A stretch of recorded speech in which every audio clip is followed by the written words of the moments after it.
Trend emas 2025, apa yang bakal berlaku? Ramai yang bertanya, tahun ni harga emas naik ataupun turun? Kalau awak simpan emas, soalan ini sangat penting. Dan kalau awak belum belajar menyimpan emas, awak patut tahu trend ni daripada awal-awal. So, jom kita tengok apa yang bakal berlaku tahun ni dan apa langkah bijak yang korang boleh buat.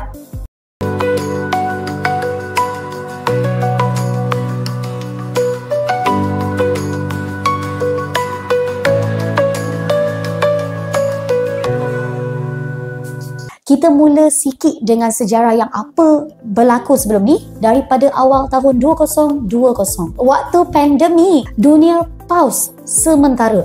Secara serentak korang, kilang tutup, penerbangan dihentikan, pasaran saham mula merundung. Bila kejadian begini berlaku, banyak pelaburan-pelaburan menjual saham mereka dan pindah seperti aset yang selamat, iaitu emas. Ada 4 faktor yang boleh mempengaruhi harga emas untuk tahun ni. 1. Ekonomi dunia.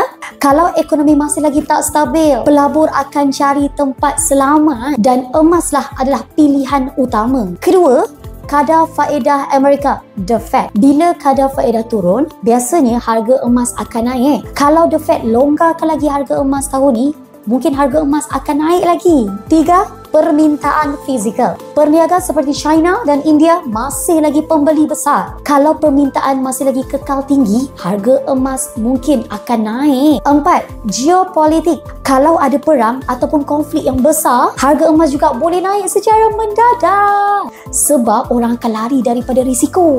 Contohnya, apabila berlaku konflik seperti perang, pelaburan akan rasa tak selamat dan mula lari daripada ambil risiko. Mereka akan cari safe haven, iaitu emas yang bernilai sejak dulu. Iran adalah pembekal besar dalam industri minyak. Kalau perang ganggu bekalan minyak, harga minyak juga akan naik. Ini boleh mencetuskan inflasi global, dan bila inflasi naik, orang akan simpan emas untuk lindungi duit. Pergerakan emas biasanya sangat sensitif terhadap berita perang. Contoh, bila Israel dan Gaza tegang pada tahun lepas dan harga emas terus melonjak dalam beberapa hari. Jadi, apa maksudnya untuk penyimpanan emas? Jika perang berlaku besar-besaran, harga emas juga akan menaik dan melonjak dengan cepat. Tapi, ia juga boleh jadi volatile dalam jangka pendek, ikut keadaan semasa dan sentimen pasaran. Jadi, apa jangkaan untuk 2025? Ramai pakar ramai harga emas akan semakin naik. Tapi mungkin tak naik mendadak macam tahun lepas. Dia akan stabil tapi tetap akan ada dalam paras tinggi. So, siapa yang nak simpan emas untuk tahun ni? Tahun ni masih lagi sesuai untuk korang nak menyimpan emas. Asalkan jangan beli ikut trend semata-mata. Tips penting untuk tahun 2025 untuk menyimpan emas. 1.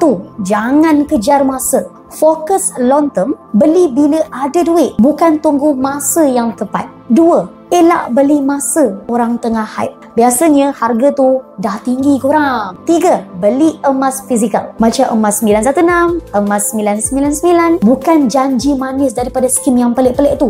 Bahaya tau. So, kesimpulannya, emas 2025 masih lagi relevan. Tapi kita kena bijak, tengok trend dan jangan terburu-buru. Kalau dia simpan, bagus. Kalau belum, tahun ni adalah masa yang sesuai untuk korang menyimpan. Apa pendapat awak?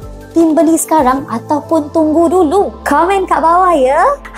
Saya Arissa, host daripada Level 16 yang akan selalu live di Arissa Emas 916. Korang boleh masuk live kita untuk tengok dan jamu mata untuk pelbagai jenis emas 916 yang kita ada. Dan jangan lupa like, subscribe dan tekan loceng. Nak tengok emas, cuci mata koleksi-koleksi kita? Link ada di bio. Jumpa lagi dalam next video. Bye-bye.